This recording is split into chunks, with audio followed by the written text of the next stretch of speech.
Hello students, कैसे हैं आप लोग। एमसीए वीना देसाई और हम लोग पढ़ रहे हैं एसीसीए F5 परफॉर्मेंस मैनेजमेंट। आज हम एक नया चैप्टर शुरू करने जा रहे हैं और वो है चैप्टर नंबर 11 क्वांटिटेटिव एनालिसिस। सो क्वांटिटेटिव एनालिसिस में हम दो कॉन्सेप्ट पढ़ेंगे। First is high low analysis. High low analysis हम एक बार पहले भी पढ़ चुके हैं पेपर नंबर F2 में, यानी मैनेजमेंट अकाउंटिंग में। तो यहाँ तो जस्ट उसका हम रिवीजन ही करेंगे। और एक और न्यू कॉन्सेप्ट हम पढ़ेंगे, that is learning curve model. So learning curve model एक एडवांस कॉन्सेप्ट है जिसे हम अभी यहाँ पर पढ़ेंगे। ओके, सबसे पहले high low analysis. High low analysis क्या होता है आप लोगों को अच्छे से मालूम है, इस पर आपने बहुत सारे क्वेश्चंस किए। अगर आपने F2 मैनेजमेंट अकाउंटिंग किया है तो वहां पर हमने हाई लो एनालिसिस पढ़ा था। एक बार यहाँ पर जस्ट हम उसे रिवाइज कर रहे हैं। सो क्या होता है हाई लो एनालिसिस में? A method of analysing a semi variable cost into fixed and variable elements based on an analysis of historical information about cost at different activity level। मतलब क्या होता है सेमी वेरिएबल कॉस्ट? क्या होती है semi variable cost? Semi variable cost में कुछ element variable होता है और कुछ एलिमेंट फिक्स्ड होता है। फिक्स्ड कॉस्ट क्या कहलाती है? जो इरेस्पेक्टिव ऑफ एक्टिविटी लेवल आपकी फिक्स रहती है। मतलब अगर आप 10,000 यूनिट्स का मैन्युफैक्चरिंग कर रहे हैं तब भी आपकी वही कॉस्ट रह रही है, 12,000 यूनिट्स का मैन्युफैक्चरिंग कर रहे हैं तब भी वही कॉस्ट रह रही है, 15,000 का कर रहे हैं तब भी वही कॉस्ट रह रही है। तो वो टोटल कॉस्ट जब सेम होती है तो वो क्या कहलाती है? Fix cost. लेकिन व्हाट इज वेरिएबल कॉस्ट? अब वेरिएबल कॉस्ट में पर यूनिट कॉस्ट फिक्स रहती है। जैसे एक पेन है, इस पेन की कॉस्ट है $10, ठीक है। अब आप अगर 1 पेन मैन्युफैक्चर कर रहे हैं तो आपको $10 देना पड़ रहा है। अगर आप 5 पेन बाय कर रहे हैं तो 10 × 5 $50 पे कर रहे हैं। अगर आप 100 यूनिट्स ले रहे हैं तो 100 × 10 1000 का पेमेंट कर रहे हैं। ओके, सो ये कहलाता है variable cost. Now what is semi variable? इसमें कुछ वेरिएबल होती है कॉस्ट और कुछ कॉस्ट फिक्स्ड होती है। सो हाई लो मेथड से हम क्या करते हैं, इस सेमी वेरिएबल कॉस्ट में से फिक्स कॉस्ट और वेरिएबल कॉस्ट को अलग अलग कर देते हैं, उनको सेग्रीगेट कर देते हैं और फिर डिफरेंट एक्टिविटी लेवल पर हम टोटल कॉस्ट आइडेंटिफाई करते हैं। मतलब हम क्या करेंगे, अलग अलग एक्टिविटीज पर जो फिक्स्ड होगी वो तो हमारी फिक्स्ड ही रहेगी और जो वेरिएबल होगी वो एक्टिविटी लेवल के अकॉर्डिंग चेंज होगी। सो ये है हाई लो एनालिसिस।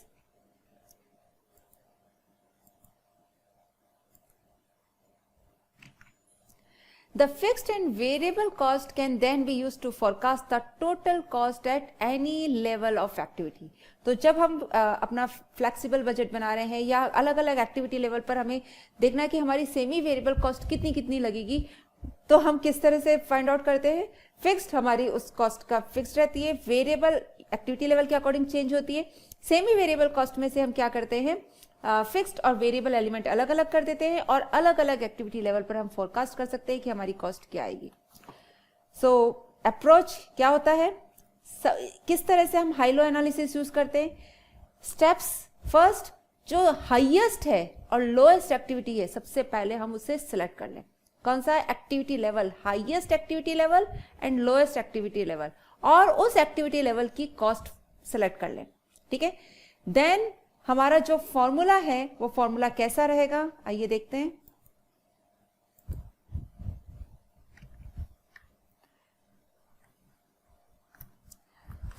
अगर हमें वेरिएबल कॉस्ट पर यूनिट निकालनी है, ओके, तो हमने अभी तक क्या किया, सबसे पहले सिलेक्ट कर लिया वेरियस एक्टिविटीज में highest and lowest activity level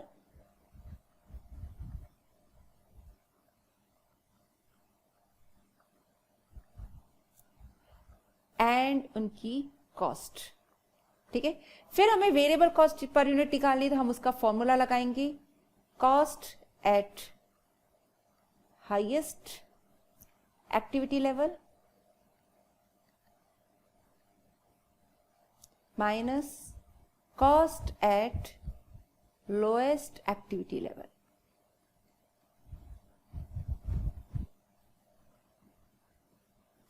divide by highest activity level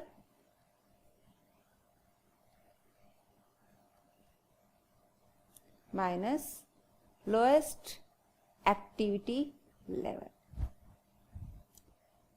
so यहां से हमारे पास आ जाता है वेरिएबल कॉस्ट पर यूनिट। किससे निकाला हमने?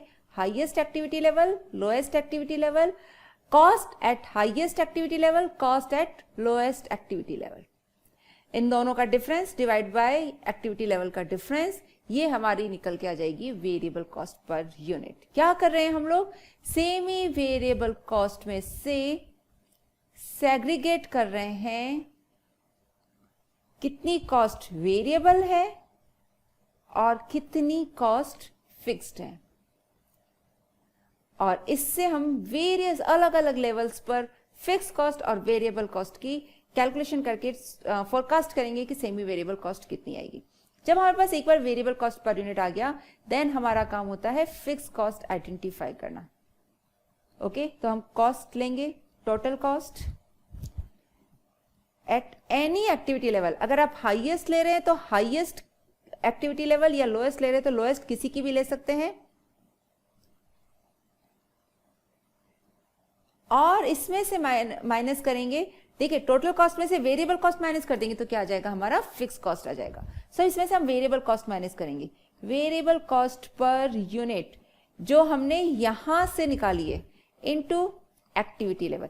जिस एक्टिविटी लेवल की आप ये कॉस्ट ले रहे हैं उसी एक्टिविटी लेवल की आप क्या करेंगे? वेरिएबल कॉस्ट आप माइनस कर देंगे और आपकी क्या आ जाएगी? फिक्स कॉस्ट आ जाएगी। ओके, सो ये स्टेप्स हैं। Find variable cost per unit. Variable cost per unit का फॉर्मूला है cost at highest level of activity minus cost at low level activity upon high level activity minus low level activity. Find the fixed cost using either the high or low activity level, total cost at activity level minus total variable cost. Then use variable and fixed cost to forecast the total cost for a specified level of activity. Advantage क्या है? सबसे पहला advantage तो यह है कि बहुत ही simple है, easy to understand and easy to use है। High-low method has the enormous advantage of simplicity, easy to understand and easy to use। बहुत ही easy है, लेकिन इसके कुछ डिसएडवांटेज भी हैं। क्या है? It assumes that activity is the only factor affecting cost. ऐसा नहीं होता, सिर्फ एक्टिविटी लेवल के अकॉर्डिंग कॉस्ट चेंज नहीं होती, बहुत सारे फैक्टर्स आपके कॉस्ट को अफेक्ट करते हैं। It assumes that historical cost reliably predict future cost. बिल्कुल वो भी नहीं होता। आगे फ्यूचर में आपके कॉस्ट बहुत चेंजेस होते हैं, ट्रेंड्स चेंज होते हैं, आपकी इन्फ्लेशन, डिफ्लेशन और वेरियस अदर फैक्टर्स का भी कॉस्ट पर इफेक्ट होता है। सो हिस्टोरिकल कॉस्ट से ही आप फ्यूचर कॉस्ट प्रेडिक्ट नहीं कर सकते। And it uses only two values, highest and lowest, so the results may be distorted due to random variations in this values. So अगर random variations की वजह से कुछ चेंजेस आ रहे हैं तो यहाँ पर आप एक्यूरेट फिगर्स प्रिडिक्ट नहीं कर पाते। Okay, so these are the disadvantages of high low method. अब आइए हम इस पर कुछ क्वेश्चंस ले लेते हैं। Cost data for the 6 months to 31st December 2008 is as follows. जुलाई में आपने 340 यूनिट्स की मैन्युफैक्चरिंग करी, उसकी इंस्पेक्शन कॉस्ट आई है 2240।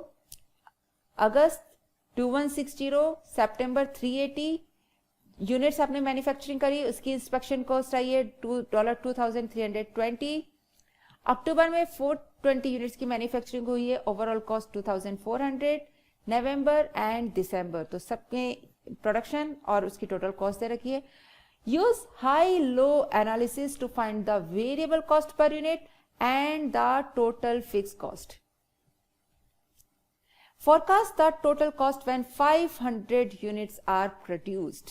ओके, सो 500 यूनिट्स पर हमें टोटल कॉस्ट भी कैलकुलेट करनी, तो सबसे पहले हम हाई लो एनालिसिस करके variable cost per unit find out करते हैं।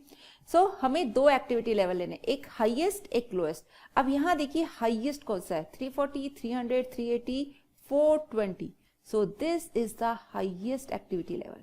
सबसे ज्यादा यूनिट्स यहां पर मैन्युफैक्चरिंग हो रही है और सबसे कम यूनिट्स की जो मैन्युफैक्चरिंग हो रही है वो अगस्त में हो रही है। So this is the lowest activity level. So highest activity level क्या है? Units and cost. यूनिट्स कितनी है हाईएस्ट में 420 और कॉस्ट है 2400। लोएस्ट में देखिए यूनिट्स है 300 एंड 2160। ओके, सो सबसे पहले हमें निकालना है variable cost per unit. Formula रहेगा cost at highest activity level that is 2400 minus cost at lowest activity level 2160 upon highest activity level minus lowest activity level. So कितनी आ जाएगी हमारी 2400 माइनस 2160 that is $240 upon 420 minus 300 120। So कितना हो जाएगा 240 divide by 120 that is $2 okay per unit. So this is the variable cost per unit. और अब हम क्या करने जा रहे हैं, यहां पर वेरिएबल कॉस्ट पर यूनिट आ गई, अब हमें निकालना है fixed cost. So first part आपने कर लिया variable cost per unit. Total fix cost find out करनी है, तो टोटल फिक्स कॉस्ट के लिए हम कोई भी एक्टिविटी ले सकते हैं, हाईएस्ट भी ले सकते हैं एंड लोएस्ट भी ले सकते हैं। तो फॉर्मूला क्या रहता है, total cost at any activity level minus total variable cost. Total cost में से वेरिएबल कॉस्ट माइनस करेंगे तो फिक्स कॉस्ट आ जाएगी। अब अगर हम हाईएस्ट में एक बार दोनों पर ही निकाल के दिखा रही हूं, दोनों पर सेम आएगा। एक बार हम हाईएस्ट एक्टिविटी लेवल ले लेते हैं। टोटल कॉस्ट कितनी है हाईएस्ट पर 2400। वेरिएबल कॉस्ट कितनी आएगी, यूनिट्स है 420 और रेट पर यूनिट है 2। तो देखिए कितनी आ रही है 420 इंटू 2 840। 2400 में से 840 माइनस करेंगे तो हमारा आंसर आ रहा है $1560। ये आई है फिक्स कॉस्ट हाईएस्ट पर। एक बार हम लोएस्ट पे भी लेके देख लेते हैं। आप कोई भी एक्टिविटी लेवल ले सकते हैं, दोनों पर फिक्स कॉस्ट सेम आएगी। लोएस्ट पर हमारी जो है वो कितनी है 2160, टोटल कॉस्ट 2160। और अगर हम वेरिएबल कॉस्ट की बात करते हैं तो नंबर ऑफ यूनिट्स हैं 300 और रेट पर यूनिट है $2। कितना हो जाएगा 2160 में से 300 इंटू 2 यानी 600 माइनस करते हैं, यह आंसर आ जाएगा $1560। सो आपने देखा दोनों से सेम ही आएगा, तो आप कोई भी एक्टिविटी लेवल ले सकते हैं, हाईएस्ट या लोएस्ट। ओके, ये हमारी फिक्स कॉस्ट भी आ गई है। Now forecast the total cost when 500 units are produced. So total cost when 500 units are produced. So क्या रहेगा total cost variable cost plus fixed cost. Variable cost कितनी होगी 500 यूनिट्स है, पर यूनिट की cost है $2 और फिक्स कॉस्ट है 1560। सो कितना हो जाएगा 1560 plus 1000 that is $2560. So this is the answer. Okay. So here हमारा $2560 is the answer. Total cost at 500 units. ये रही 1560 per month. ये हमारी fixed cost है. Okay. And $2 per unit. This is variable cost per unit. Right. Next example on high-low method. अब आपको यहाँ पर आउटपुट दे रखा है 200, 300, 400, टोटल कॉस्ट दे रखी है। You have to find the variable cost per unit. So variable cost per unit के लिए क्या लेना पड़ेगा, highest level of activity and lowest level of activity. Okay, so units and total cost. Highest पर है हमारी यूनिट्स 400, टोटल कॉस्ट है 9000। Lowest पर है 200 एंड 7000। ओके, सो सबसे पहले हम निकाल रहे हैं variable cost per unit. So our formula is total cost at highest level of activity minus total cost at lowest level of activity divide by highest level of activity minus lowest level of activity. Okay, so variable cost per unit कितनी आएगी 2000 divided by 200 that is $10 per unit. So this is the variable cost per unit. First part हो गया हमारा। Total fix cost calculate करनी है। So fix cost calculate करनी है, formula total cost minus variable cost. Okay, highest activity level लेते हैं तो टोटल कॉस्ट कितनी है 9000, वेरिएबल कॉस्ट कितनी आएगी, यूनिट्स है हाईएस्ट एक्टिविटी लेवल पर 400 और रेट पर यूनिट है 10, यानी 4000। 9000 माइनस 4000 दैट इज $5000। अगर हम लोएस्ट एक्टिविटी लेवल रहते हैं तब भी हमारी फिक्स कॉस्ट सेम आएगी।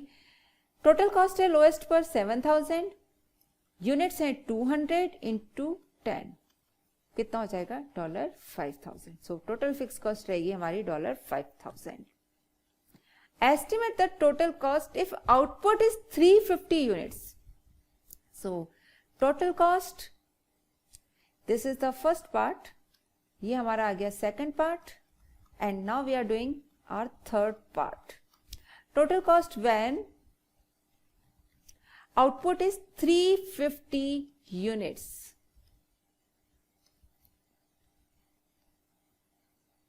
Okay, so total cost क्या होगी हमारी? टोटल कॉस्ट का हमारा फॉर्मूला होता है fix cost plus variable cost. So what is fix cost? Fix cost है हमारी $5000, वेरिएबल कॉस्ट कितनी रहेगी, यूनिट्स हैं 350 और पर यूनिट कॉस्ट है $10 पर unit. So $5000 plus $3500 that is $8500। ये रहेगी total cost when output is 350 units. And total cost if output is 600 units. तो आइए करते हैं total cost if output is how much units, 600 units. So formula क्या रहेगा, वही variable cost plus fix cost. So fix cost है हमारी $5000 और वेरिएबल कॉस्ट के लिए वेरिएबल कॉस्ट पर यूनिट हमने कैलकुलेट कर रखी है $10 पर यूनिट और नंबर ऑफ यूनिट्स हैं 600। So 6000 plus 5000 $11,000 is the total cost. Okay, सीधा answer. Variable cost per unit is $10, correct. Fix cost है $5000, total cost $8,500 at 350 units, and at 600 units it's $11,000. Okay, 11,000 and 8,500.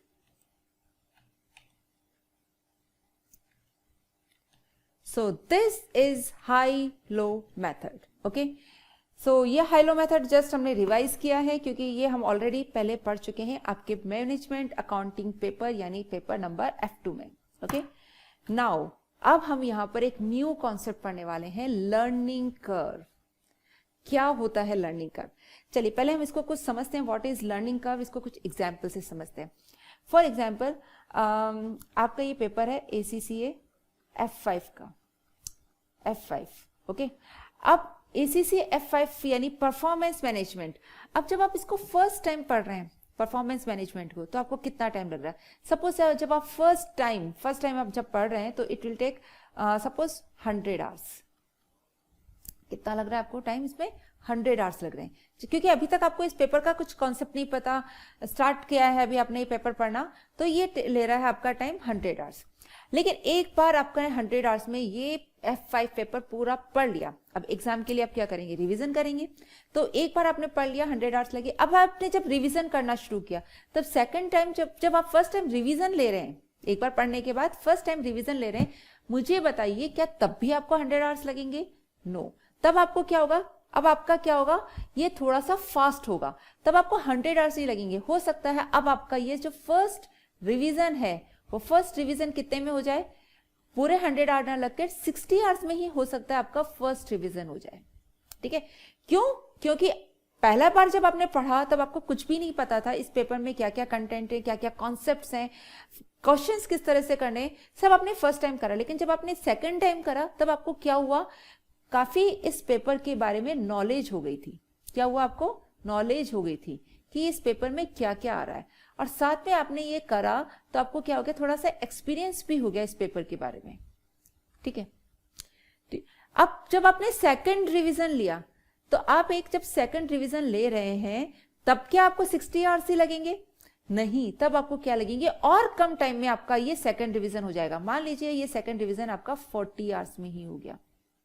Okay, third revision जब लिया आपने तब क्या हो गया, आपका इस पूरे सब्जेक्ट पर और कमांड आ गया, क्योंकि पहली बार करा तो आपको पूरा 100 आवर्स, तब आपको इसके बारे में कुछ भी नहीं पता था, तो पूरे 100 आवर्स लगे। फर्स्ट रिवीजन लिया, अब आपका फर्स्ट रिवीजन 60 आवर्स में हो गया। सेकंड रिवीजन, अब आपको इसके बारे में काफी कुछ पता चल गया, क्वेश्चंस कॉन्सेप्ट्स आपको याद हो गए थे, क्वेश्चंस भी आपको काफी कुछ हो गए थे, तो 40 आवर्स में हो गया। जब आप थर्ड रिवीजन लेने लगे तब क्या हो गया था, अब आपको सारे कॉन्सेप्ट्स याद हो गए हैं, अब आपको क्वेश्चंस भी सारे पता हो गए थे, आपने एग्जाम किट के भी क्वेश्चन सारे कर लिए थे, तो अब क्या हुआ, आपका थर्ड रिवीजन और फास्ट हो गया। सपोज थर्ड रिवीजन आपका हो गया 25 आवर्स में। जब आप फोर्थ रिवीजन लेने गए तब ये आपका और फास्ट हो गया, हो सकता है ये 20 आवर्स में, क्योंकि अब तक आपको सारे कॉन्सेप्ट्स माइंड में सेट हो गए थे। ओके, सारे कॉन्सेप्ट्स माइंड में सेट हो गए, सारे क्वेश्चंस भी आपको सब कुछ समझ में आने लगे थे, काफी क्वेश्चंस की आपकी प्रैक्टिस हो गई, तो आपको काफी क्वेश्चंस लर्न भी हो गए। तो ये आपको लगा, तो क्या देखा आपने कि जैसे जैसे आप पहली बार जब कर रहे हैं तो आपको ज्यादा टाइम लग रहा है, लेकिन जैसे जैसे आप और ज्यादा उसकी रिवीजन करते जा रहे हैं आपका टाइम पीरियड डाउन होता जा रहा है। ये क्यों हो रहा है? क्योंकि हमें नॉलेज मिल रहा है और हमें एक्सपीरियंस, क्योंकि हमें सब्जेक्ट के बारे में नॉलेज हो गया था और हमें उस काम करने का हमें एक्सपीरियंस भी हो गया कि किस तरीके से हमें पढ़ना है। ठीक है, तो इससे क्या हो गया, अब आप जब पूरे कोर्स को कवर कर रहे हैं तो उसका टाइम डिक्रीज होता जा रहा है। एक टाइम आएगा जब आपका कंप्लीट हो जाएगा, मतलब अब आपका जो टाइम पीरियड होगा वो कांस्टेंट हो सकता है। अब जब आप फिफ्थ रिवीजन करें तब भी आपको 20 आवर्स ही लगे, सिक्स रिवीजन करें तब भी 20 आवर्स ही लगे, क्योंकि अब आपको पूरा अगर पढ़ना है तो इतना टाइम तो एटलीस्ट लगेगा। ओके, तो इसके बाद क्या होता है, कुछ टाइम बाद फिफ्थ रिवीजन में हो सकता है कम हो या कांस्टेंट टाइम लगे, सिक्स के बाद में भी 20 आवर्स 20 आवर्स 20 आवर्स। तो ये क्या होता है, ये पूरा जो प्रोसेस होता है ये कहलाता है लर्निंग कर्व। मतलब जिस रेट से ये डाउन हो रहा है ना, ये रेट क्या कहलाती है, लर्निंग कर्व कहलाती है। एक और एग्जांपल लेते हैं। सपोज मुझे एक टेबल तैयार करनी है। ओके, मुझे एक क्या करनी है, टेबल तैयार करनी है। तो अब मुझे टेबल बनानी है, मैंने इसका डिजाइन लिया, कहीं से भी इसका डिजाइन सर्च किया, मुझे कहीं पर बहुत पसंद आई टेबल, और अब आके मैंने अपने कारपेंटर से कहा कि मुझे ये टेबल तैयार करके दो, मुझे ये डिजाइन की टेबल तैयार करके दो, मुझे एक टेबल की डिजाइन बहुत पसंद आई। ओके, अब मेरा वो कारपेंटर ने कभी वो उस डिजाइन की टेबल बनाई नहीं थी, तो मैंने उसको बता दिया कि ये डिजाइन है, मुझे इस डिजाइन का ये तैयार करना है। तो वो फर्स्ट टाइम, उसने आज तक कभी बनाया नहीं, अब वो फर्स्ट टाइम बना रहा है। तो फर्स्ट टाइम जब वो ये डिजाइन की टेबल बना रहा है तो क्या होगा, उसको ज्यादा टाइम लगेगा। ओके, बहुत ज्यादा टाइम लगेगा। लेकिन जब वो एक बार जब वो फर्स्ट टाइम बनाएगा, क्योंकि उसको कुछ मालूम नहीं था उसके बारे में, उसको मालूम नहीं था कि किस तरह से उसको अप्रोच करना है, कितना उसमें मटेरियल लगेगा, किस तरह से उसकी डिजाइनिंग करनी है, ये सब उसे फर्स्ट टाइम पर आइडिया नहीं था। लेकिन एक बार जब मैंने वो टेबल बना दी, मेरे लिए उसने वो टेबल बना दी, अब उसके पास कोई दूसरा कस्टमर आया, उसने कहा कि मुझे सेम डिजाइन की टेबल चाहिए, तो क्या उसको उतना ही टाइम लगेगा जितना टाइम उसको ये फर्स्ट टेबल बनाने में लगी थी? नो, फर्स्ट टेबल के टाइम पर उसको कुछ आइडिया नहीं था, उसको डिजाइन किस तरह से बनानी है इस सब के बारे में कुछ आइडिया नहीं था। जब वो सेकंड टाइम वो टेबल बनाएगा तब उसको काफी कुछ आइडिया लग चुका है पहली बार बनाने में, तो सेकंड टेबल पे क्या होगा, उसकी जो टाइम होगा वो टाइम कम लगेगा, as compare to less time लगेगा फर्स्ट टेबल के। जब वो तीसरी बार टेबल बनाएगा तब उसको और कम टाइम लगेगा। जैसे वो 50 टेबल्स बनाएगा या 100 टेबल्स बनाएगा तो उसको और कंटिन्यूसली, क्योंकि अब क्या हो गया, वो रिपीटेटिव करता रहेगा, उसको बिल्कुल कमांड हो गया उसको उस पर बनाने में, तो उसका टाइम और रिड्यूस होता जाएगा। एक टाइम आएगा कि जब उसका जो काम है, टाइम है, वो क्या होगा, कांस्टेंट हो जाएगा। ऐसा नहीं कि पूरा कंप्लीट होते होते थे कई सारी टेबल्स बना रहे तो बिल्कुल ही टाइम खत्म हो गया, ऐसा नहीं। एक टाइम आता है जब वो कांस्टेंट होता है। तो अगर हम इसको ग्राफ में देखें तो ग्राफ में क्या है, ये हमारा क्यूमुलेटिव यूनिट्स है, क्यूमुलेटिव यूनिट्स, और ये average time per unit.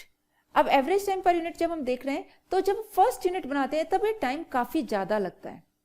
Okay, लेकिन जब हम सेकंड यूनिट्स बना रहे हैं, थर्ड यूनिट बना रहे हैं, फोर्थ यूनिट बना रहे हैं, फिफ्थ यूनिट बना रहे हैं, तो हमारा टाइम, एक टेबल बनाने का जो टाइम है या एक रिवीजन का जो टाइम है वो क्या होता है, कॉन्स्टेंटली डाउन होता चला जाता है। ओके, और एक टाइम पीरियड ऐसा आता है कि उसके बाद ये कांस्टेंट हो जाता है, उसके बाद ये डाउन नहीं होता है। फिर आप अब फोर्थ रिवीजन कर लिया 20, अब फिफ्थ रिवीजन में भी आपको 20 आवर्स लग रहे हैं, सिक्स रिवीजन में भी 20 आवर्स लग रहे हैं, क्योंकि देखिए अब पूरा पढ़ना है तो कब तक डाउन होगा, ऐसा तो है नहीं कि आप रिवीजन कर रहे हो बिल्कुल ही टाइम ना लगे, ऐसा तो होगा नहीं। तो उसके बाद क्या होता है, कांस्टेंट हो जाता है।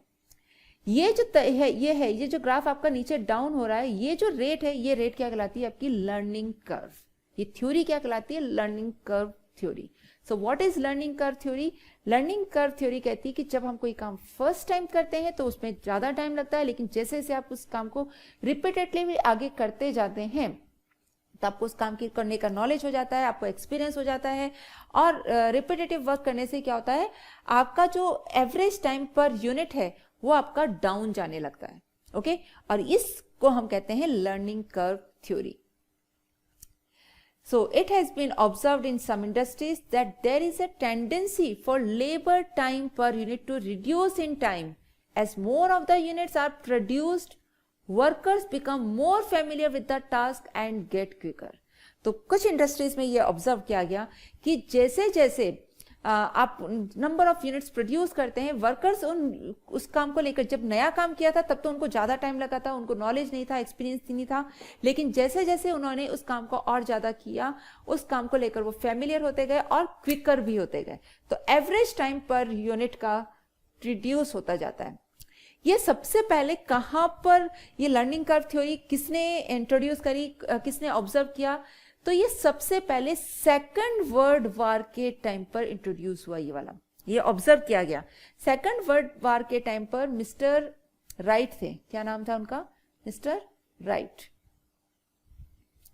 ये थे यूएस में, ये यूएस के एरोनॉटिकल इंजीनियर थे, ठीक है ना, एयरक्राफ्ट इंडस्ट्री थी, उसमें एक इंजीनियर थे, इंजीनियर के तौर पर वर्क करते थे।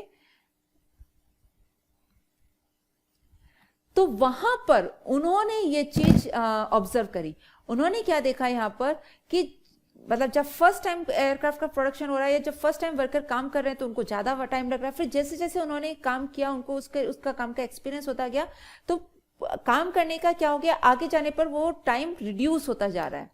So from the experience of aircraft production during world war II, aircraft manufacturers found the rate of improvement was so regular that it can be reduced to a formula, and the labor hours required could be predicted with a high degree of accuracy from a learning curve. तो उन्होंने observe किया, और जो कि ना जैसे जैसे आपका काम रिपीटेटिव होता जा रहा है उस पर काम करने का time, average time per unit का एवरेज टाइम डाउन होता जा रहा है। और उन्होंने ये जब ऑब्जर्व किया तो उन्होंने देखा कि इसमें हम एक फॉर्मूले में, उन्होंने एक फॉर्मूला लगाया कि ये बिल्कुल इस फॉर्मूले में, ये जो रिडक्शन ऑफ टाइम है ये इस फॉर्मूले में फिट बैठ रहा है। तो उन्होंने काफी ऑब्जर्वेशन किया, ऑब्जर्व किया, और ऑब्जर्व करके उन्होंने क्या देखा कि जैसे जैसे हम करते जा रहे हैं और ज्यादा यूनिट्स का प्रोडक्शन करते जा रहे हैं, तो लेबर आवर्स की जो रिक्वायरमेंट है वो रिड्यूस हो रही है, एक फॉर्मूले में रिड्यूस हो रही है, ठीक है। तो ये थ्योरी कहलाती है learning curve. The first time a new operation is performed, both the workers and the operating procedures are untried. पहली बार में तो किसी ने ट्राई ही नहीं किया था, तो बिल्कुल न्यू होता है वो वाला, उसमें ज्यादा टाइम लगता है। As the operation is repeated, workers become more familiar with the work, labor efficiency increases and labor cost per unit declines. जैसे जैसे आप ज़्यादा काम को रिपीटेडली करते जाते हैं, वर्कर्स फेमिलियर होते जाते हैं, लेबर एफिशिएंसी इंक्रीज होती है, labour cost per unit decline होने लगती है। तो मिस्टर राइट ने ये ऑब्जर्व किया और उन्होंने एक लॉ निकाला। क्या निकाला उन्होंने? Wright's law states that as cumulative output double, cumulative average per time per unit falls to a fixed percentage of the previous average time. तो इन्होंने क्या कहा कि जैसे जैसे आप यूनिट्स का मैन्युफैक्चरिंग कर रहे हैं, जैसे आपने फर्स्ट यूनिट बनाई, कैसे बनाई, यूनिट बनाई, फर्स्ट यूनिट, तो average time per unit, okay, और ये टोटल टाइम। तो उन्होंने क्या कहा, जैसे फर्स्ट यूनिट को बनाने में लगे सपोज आपको 100 आवर्स लगे, ओके।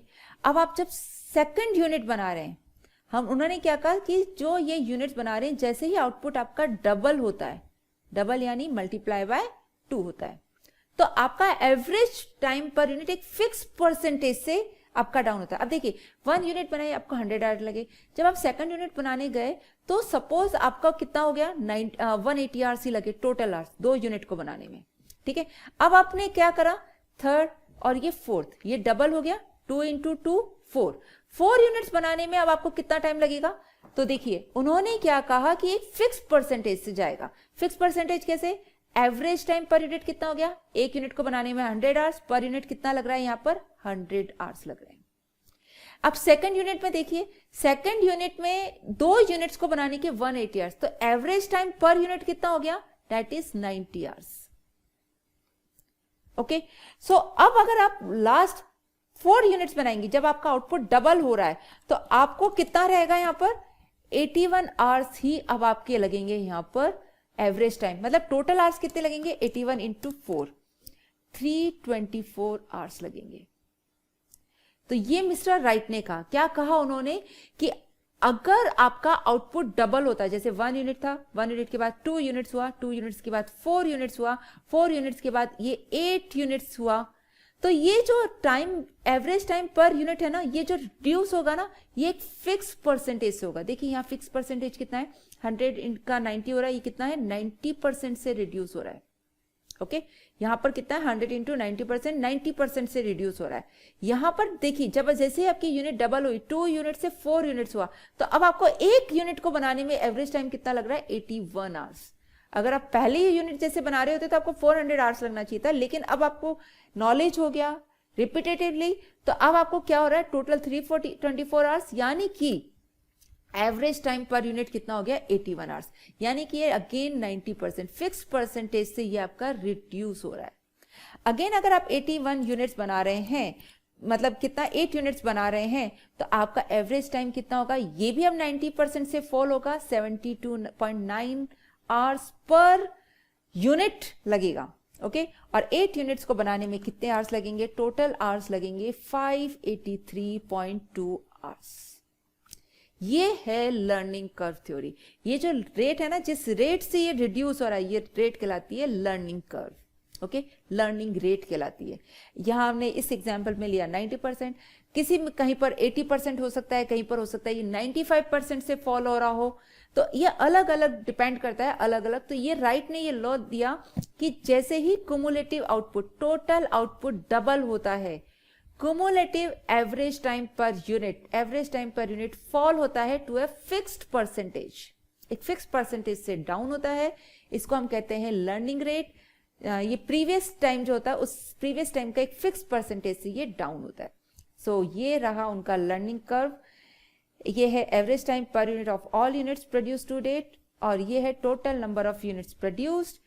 स्टार्टिंग में डाउन हो रहा है और फिर एक टाइम ऐसा आता है कि जब ये रिड्यूस होना बंद हो जाता है और कांस्टेंट हो जाता है। हो सकता है 8 यूनिट्स के बाद अब ये आगे रिड्यूस ना हो। अब इसके बाद क्या होगा, आगे आप चाहे 16 यूनिट्स बनाए तब भी आपका एवरेज टाइम 72.9 आवर्स लग रहे हैं, 32 यूनिट्स बनाए तब भी ये, तो एक टाइम के बाद ये कांस्टेंट हो जाता है। फिर ये कर्व और डाउन नहीं जाता, क्योंकि सबकी एक लिमिट होती है कि ये कंटिन्यूसली तो डाउन जा नहीं सकता, ये उसके बाद डाउन जाना बंद हो जाता है। So it is rights law. तो ये देखिए, ये राइट वाला ये जो लॉ है, इसमें क्या कहा जा रहा है, यूनिट जब डबल हो रहा है तभी आप फाइंड आउट कर रहे हैं, ठीक है। 8 हो रहा है या फिर 8 से 16 हो रहा है, 16 से 12 हो रहा है, तो एक फिक्स परसेंटेज से रिड्यूस हो रहा है, तो आप आगे की यूनिट्स का एवरेज टाइम पर यूनिट भी कैलकुलेट कर सकते हैं और टोटल टाइम भी कैलकुलेट कर सकते हैं। लेकिन अगर मुझे थर्ड यूनिट का देखना है, या 4 और 8 के बीच 5, 6, 7 यूनिट्स का टाइम देखना है कि कितना एवरेज टाइम पर यूनिट और टोटल टाइम कितना आ रहा है, तो वो हम कैसे देखेंगे। तो ये तो हम टेबल बना के कर सकते हैं, लेकिन अगर हमें बीच के लिए चाहिए तो उसके लिए हमारे पास एक मैथमेटिकल फॉर्मूला है, ठीक है। हम उस मैथमेटिकल फॉर्मूले को यूज करेंगे और उससे हम बीच की जो यूनिट्स हैं, जैसे 8 और 16 के बीच की, 16 से 32 के बीच की जितनी भी यूनिट्स हैं, उन सब के लिए हम एक मैथमेटिकल फॉर्मूला यूज करेंगे और उस मैथमेटिकल फॉर्मूले को यूज करके हम एवरेज टाइम पर यूनिट और टोटल टाइम की कैलकुलेशन करेंगे। Okay, so the learning curve is the mathematical expression of the commonly observed effect that as complex and labor intensive procedures are repeated, unit labor times tend to decrease. Okay, learning process starts from the point when first unit comes of the production line. ये start कब से होता है? जब हमने first unit का manufacturing शुरू किया। From then on each time cumulative production is double. उसके बाद जैसे ही क्यूमुलेटिव प्रोडक्शन डबल हो रहा है, 1 का 2, 2 का 4, 4 का 8, 8 का 16, 32, इस तरह से जैसे ही डबल हो रहा है, the cumulative average time per unit is a fixed percentage of previous level. Fixed percentage, चाहे वो 90% हो, 80% हो, 95% हो, depend upon the learning curve. For example, a 90% learning curve means that each time cumulative output doubles, the cumulative average time per unit falls to 90% of its previous value. Okay? लेकिन अब ये हमने देखा, पर इसकी कुछ limitations भी हैं। So learning curve model की कुछ limitations हैं। क्या limitations हैं? चलिए देखते हैं। Learning curve model has its limitations। हम हर जगह learning curve को use नहीं कर सकते, उसकी कुछ limitations हैं। क्या? First है, the process is labor intensive। देखिए, जब ये वर्ल्ड वार 2 के टाइम पर आया था, यानी 1936 के अराउंड ये कॉन्सेप्ट डेवलप हुआ था। मिस्टर राइट ने ये वाला ऑब्जर्व किया था उन्होंने, और ये थ्योरी दी थी। तो जब ये थ्योरी दी थी, तब हमारा जो इंडस्ट्रीज थी वो मेनली क्या थी? लेबर इंटेंसिव थी। ओके, तब लेबर्स ज़्यादा काम करते थे। लेकिन आज 2021 में अब तक क्या हो गया है? हमारे अधिकतर इंडस्ट्रीज कैसी हो गई है? ऑटोमेटिक हो गई है, मैकेनाइज्ड हो गया है, यहाँ पर पूरा का पूरा कंप्यूटराइज्ड हो गया है। तो अब लेबर इंटेंसिव प्रोसेस नहीं रहे। तो ये लर्निंग कर्व मॉडल कहाँ यूज आता है? जहाँ लेबर इंटेंसिव होता है। क्योंकि देखिए, लेबर्स को ये लगता है कि फर्स्ट टाइम पे ज़्यादा लग रहा है, सेकेंड टाइम पे जैसे उनको एक्सपीरियंस हुआ तो उनको कम लगेगा। मशीन्स में ऐसा नहीं होता है। ठीक है, ये लर्निंग कर्व जो होता है वो मशीन में नहीं होता। मशीन में तो आपने सारी सेटिंग कर दी और अब वो अपने ही रेट से चले जा रही है। ओके, सो वहाँ ये नहीं होता है। ये सिर्फ वर्कर्स के लिए होता है कि फर्स्ट टाइम उनको कोई काम करने में, क्योंकि जब नया होता है तो उनको ज़्यादा लग रहा है, लेकिन सेकंड टाइम पर उनको एक्सपीरियंस हुआ, फिर कम लग रहा है। धीरे धीरे करके और ज़्यादा जैसे जैसे एक्सपीरियंस हो रहा है, तो जैसे जैसे यूनिट्स का मैन्युफैक्चरिंग हो रहा है और कम टाइम लगेगा। सो लर्निंग कर्व कहाँ देखा जाता है? लेबर्स में देखा जाता है, मशीन्स में नहीं होता है। एंड मॉडर्न मैन्युफैक्चरिंग एनवायरमेंट्स में भी वेरी कैपिटल इंटेंसिव, यानी machine intensive. And the labor effect cannot apply if machines limit the speed of labor। अगर सारा काम मशीन्स कर रही हैं, लेबर सिर्फ उनको ऑपरेट कर रहे हैं, तो ये लर्निंग इफेक्ट वहाँ नहीं देखा जाएगा। ये वहीं देखा जाएगा जहाँ पर वर्कर्स यानी लेबर्स यानी ह्यूमन का इन्वॉल्वमेंट है। द प्रोडक्ट इज न्यू, ये कब देखा जाता है? जब प्रोडक्ट न्यू है। क्योंकि देखिए, जैसे जैसे एक प्रोडक्ट ओल्ड होता जा रहा है, वर्कर्स उसके यूज टू होते जा रहे हैं, तब तक क्या है, एक टाइम के बाद वो कांस्टेंट चलने लगता है। तो अगर न्यू प्रोडक्ट्स आ रहे हैं, तो हर बार न्यू प्रोडक्ट पे एक नया लर्निंग का शुरू होता है। जैसे जैसे प्रोडक्ट के फेमिलियर होते हैं, धीरे धीरे करके फिर क्या होता है, आपका average time per unit reduce होता है। So this may be the case in the modern environment, as products have short lives and therefore new products will be introduced on a regular basis. The introduction of new product makes it more probable that there will be a learning effect. Okay? क्योंकि all products में तो एक limit के बाद में learning curve खत्म हो जाता है, फिर कांस्टेंट रेट ही चलती है। Product is complex. देखिए, प्रोडक्ट जितना ज्यादा कॉम्प्लेक्स होगा, वहां लर्निंग इफेक्ट उतना ही ज्यादा देखा जाएगा। अभी आपका पेपर जितना ज्यादा डिफिकल्ट है, आप वहीं पर आपको फर्स्ट टाइम पे बहुत ज्यादा टाइम लगेगा, सेकंड टाइम में थोड़ा कम, थर्ड में और ज्यादा कम। लेकिन अगर आपको वहीं एक इजी टास्क दे दिया जाएगा, तो फर्स्ट टाइम पे भी बहुत ज्यादा, फर्स्ट और सेकंड में बहुत ज्यादा इम्पैक्ट नहीं आएगा। सो ये वहीं पर ही है जहां product is complex. The more complex the product, the more likely that the learning curve will be significant and the longer it will take for the learning curve to reach a steady rate or plateau यानी constant rate पर पहुंचने के लिए, beyond which no more learning can take place। So इसके लिए क्या requirement है कि प्रोडक्ट कॉम्प्लेक्स होना चाहिए। जितना ज्यादा प्रोडक्ट कॉम्प्लेक्स होगा, उतना ही ज्यादा आपको लर्निंग इफेक्ट नजर आएगा। ओके, जितना अब आपका जितना, जैसे अगर आप कोर्स की बात कर रहे हैं, मैंने अभी आपको एग्जांपल दिया कि अगर आपका जैसे F5 पेपर आपको डिफिकल्ट लग रहा है, तो फर्स्ट टाइम पर आपको बहुत ज्यादा टाइम लगेगा, सेकंड टाइम पर उससे थोड़ा कम, थर्ड रिवीजन पे और कम, फोर्थ पे और कम, धीरे धीरे, और जितना ज्यादा रिवीजन से उतना ही लंबा भी होगा। वहीं अगर इजी टास्क है, तो आपने फर्स्ट टाइम में ही आपको इजी टास्क समझ आ गया, सेकंड टाइम में बहुत ज्यादा डिफरेंस नहीं आएगा टाइम में, क्योंकि आपको पहले बार में ही इजी लगा, सेकंड टाइम में भी इजी है, तो थर्ड फोर्थ में तो और इजी।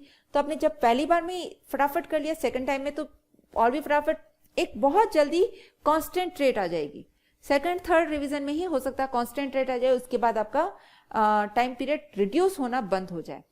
लेकिन प्रोडक्ट जितना कॉम्प्लेक्स होगा उतना ही स्टेडी रेट और प्लेट्यू तक पहुंचने में उतना ही लंबा टाइम भी लगेगा।